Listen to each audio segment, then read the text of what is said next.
دنیا میں کوئی بھی رشتہ یہ حق نہیں رکھتا کہ وہ آپ کا ذہنی سکون برباد کرے۔ ہر ایسے رشتے سے دور ہو جائیں جو آپ کی ذہنی اذیت کا باعث بنتا ہے۔ خدا کی دنیا بہت وسیع ہے، اپنے مطابق لوگ ڈھونڈیں، ورنہ اکیلے رہنے کی عادت ڈال لیں، اپنے سکون پر سمجھوتا کبھی نہ کریں۔ بس دل مطمئن ہونا چاہیے۔ اگر دل شادی کے بغیر خوش نہیں ہے تو شادی کر کے بھی خوش نہیں ہوگا۔ اگر آپ کسی عورت کا ذہن بدلنا چاہتے ہیں تو اس سے اتفاق کریں، اور اگر آپ اس کی بات کا صحیح مطلب سمجھنا چاہتے ہیں تو اس کے چہرے کی طرف دیکھیں۔ یہ آپ کی بیوی ہے اور یہ بھی کوئی شرم کی بات نہیں کہ آپ گھر کے کاموں میں اس کی مدد کریں۔ یہ بھی کوئی شرم کی بات نہیں کہ آپ اسے اکیلے گھمانے لے جائیں اور اسے خصوصی محسوس کروائیں۔ اور یہ بھی کوئی شرم کی بات نہیں کہ آپ اسے کچھ خاص چیزیں خرید کر دیں جو اسے پسند ہوں، تاکہ وہ جان سکے کہ آپ ابھی بھی اس کی پسند کو یاد رکھتے ہیں۔ اصل شرم کی بات یہ ہے کہ آپ اس کے ساتھ چلتے ہوئے لوگوں کے سامنے اس طرح برتاؤ کریں کہ آپ دونوں کے درمیان جیسے کم از کم 1 میٹر کا فاصلہ ہو۔ اصل شرم کی بات یہ ہے کہ آپ اپنے اہل خانہ کے سامنے اس کی تعریف نہ کریں اور اسے اجنبی محسوس کروائیں۔ یہ جو نامحرم کی محبت ہوتی ہے بہت ذلیل و خوار کرتی ہے، انسان کو رسوا کر کے رکھ دیتی ہے۔ جانتی ہو ایسا کیوں ہوتا ہے؟ کیونکہ اللہ ہمیں نامحرم سے محبت کی اجازت نہیں دیتا، اور جو لوگ اللہ تعالیٰ کی بات نہیں مانتے پھر وہ لوگ ذلیل و رسوا ہی ہوتے ہیں۔ خوش ہونے کے لیے وجہ ڈھونڈو گے تو کبھی خوش نہیں ہو سکو گے۔ میری زندگی میں بھی ایسا بہت کچھ ہے جسے میں اگر وقت سوچنا شروع کر دوں تو ایک لمحے کے لیے بھی خوش نہیں رہ سکتی۔ سیانے کہتے ہیں ہر دروازے پر منت اور منت نہیں چلتی۔ کچھ در بڑے مست ہوتے ہیں، مرضی سے کھلتے ہیں، بس اس در پہ اپنے نام کی عرضی لگا کے آ جاؤ، در والے کی نظر پڑی تو پکار لے گا، من چاہا تو عنایت بھی کر دے گا۔ پڑے نہ رہنا، خود کو بھکاری نہ بنانا، بھیک سے پیٹ پلتا ہے دل نہیں۔ جب کوئی غبارہ آپ کے منہ پر پھٹ جائے تو غصہ کس بات کا؟ آپ نے ہی اس میں ہوا بھری اور اسے اس کے حجم سے بڑا کر دیا۔ بالکل یہی معاملہ کچھ لوگوں کا ہے۔ جب آپ ان کے حجم سے بڑھ کر ان سے سلوک کریں، ان کے قد سے بڑھ کر عطا کریں، اور جس چیز کے وہ اہل نہیں وہ احسان ان پر کریں، تو وہ ایک دن آپ کے منہ پر ہی پھٹ پڑیں گے۔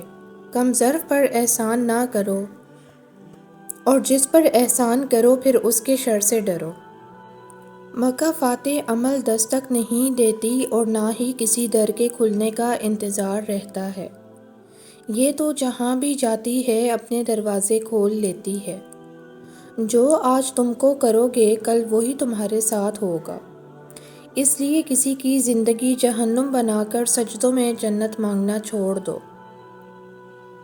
بہت زیادہ بولنے والے جب اچانک سے چپ کی چادر اوڑھ لیں تو پناہ مانگنا اس روگ سے جس نے بولنے والوں کو دیوار بنا دیا ہو۔ ایسے ہی کوئی چپ نہیں ہوتا۔ جب درد حد سے بڑھتا ہے تو بولنے کی سکت چھن جاتی ہے۔ منہ میں زبان ہونے کے باوجود انسان بے زبان ہو جاتا ہے، وہ جو ہر چیز سے بیزار رہتے ہیں۔ سورہ کہف میں ایک سبق ہمارے لیے یہ بھی ہے کہ جب کچھ ایسا ہماری زندگی میں ہو رہا ہو جس کی سمجھ نہ آئے تو ہمیں صبر کر لینا چاہیے، کیونکہ ضروری نہیں ہمیں ہر چیز کی حکمت فوراً ہی سمجھ آ جائے۔ کبھی کبھی یہ باتیں وقت کے ساتھ سمجھ آتی ہیں، وقت سارے راز کھول دیتا ہے۔ لوگ آپ سے جھگڑا کر سکتے ہیں، آپ کے خلاف سازشیں کر سکتے ہیں، آپ کا دل دکھا سکتے ہیں، آپ کا برا بھی چاہ سکتے ہیں، آپ سے آپ کا سب کچھ چھیننے کی کوشش کر سکتے ہیں، مگر چھین نہیں سکتے کیونکہ نصیب تک رسائی خالق نے کسی اور کو نہیں دی۔ مایوسی کے لمحوں میں رب کائنات کو دیکھنا سیکھیں۔ انسان کی آزمائش خیر اور شر دونوں میں ہوتی ہے۔ خیر میں آزمائش کا مقصد کہ دیکھا جائے بندہ شکر ادا کرتا ہے یا نہیں۔ شر میں آزمائش کا مقصد کہ دیکھا جائے کہ بندہ صبر کرتا ہے یا نہیں۔ دھوکے ہوتے رہتے ہیں، لوگ بھی بے نقاب ہوتے رہتے ہیں، مگر ہر چیز کو جان کا روگ نہیں بنا لینا چاہیے۔ مسکراؤ اور آگے بڑھ جاؤ۔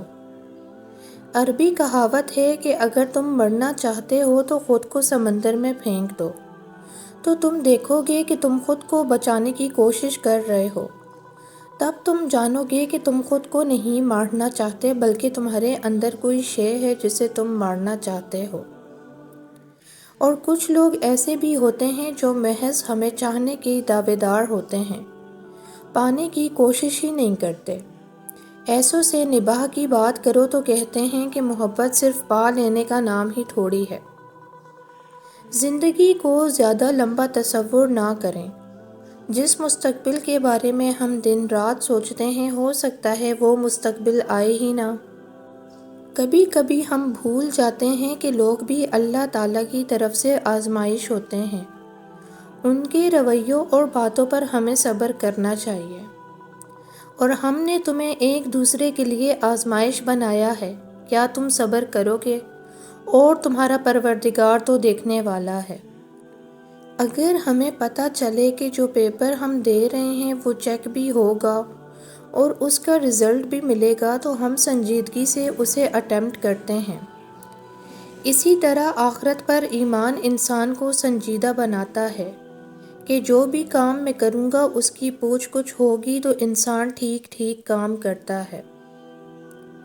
اگر یقین ہو کہ اصل مدد صرف اللہ کی طرف سے آتی ہے تو لوگوں سے امیدیں خود بخود ختم ہو جائیں اور اصل توکل صرف اللہ کی ذات پر ہو جائے۔ زندگی کی سب سے مشکل ترین چیزوں میں سے ایک کسی کے دل سے اپنے بارے میں بدگمانی کو دور کرنا ہے، خاص طور پر اس بدگمانی کو جس کی وجوہات ٹھیک ہوں۔ اچھے لوگوں کے ساتھ ہمیشہ اچھا ہوتا ہے۔ یہ جملہ درست کر لیں، اچھے لوگوں کے ساتھ ہمیشہ اچھا بالکل نہیں ہوتا۔ یوسف علیہ السلام بہت اچھے تھے، لیکن ان کے اپنے بھائیوں نے ان کے ساتھ اچھا نہیں کیا۔ اس وقت کے سب سے پاکیزہ اور پاک دامن انسان پر بدکاری کی تہمت لگ گئی۔ سب سے زیادہ ایماندار ہونے کے باوجود بھی جیل جانا پڑا۔ تو ہو سکتا ہے آپ بہت اچھے ہوں، لیکن دنیا میں آپ پر مصیبتوں کے پہاڑ ٹوٹ رہے ہوں، لوگوں نے آپ کا جینا مشکل کیا ہو۔ اسی لیے اللہ نے قرآن میں نبیوں کے واقعات ہمیں سنائے تاکہ ہمیں تسلی ہو کہ ان معصوم پیغمبروں کی زندگیاں بھی کتنی تکالیف سے بھری ہوئی تھیں۔ کیوں؟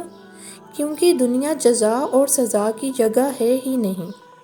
نہ یہاں گنہگار کو مکمل سزا ملنی ہے، نہ نیکوکار کو اس کی نیکیوں کا پورا بدلہ۔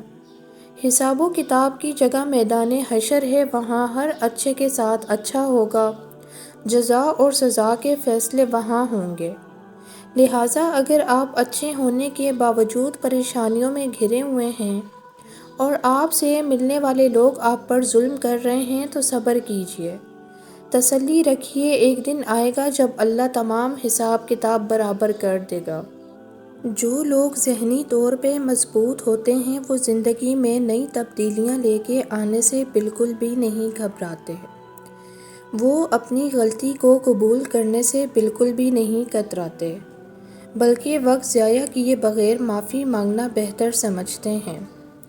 وہ کبھی بھی ان باتوں کے اوپر توجہ نہیں دیتے ہیں جو چیزیں ان کے کنٹرول میں نہیں ہوتیں۔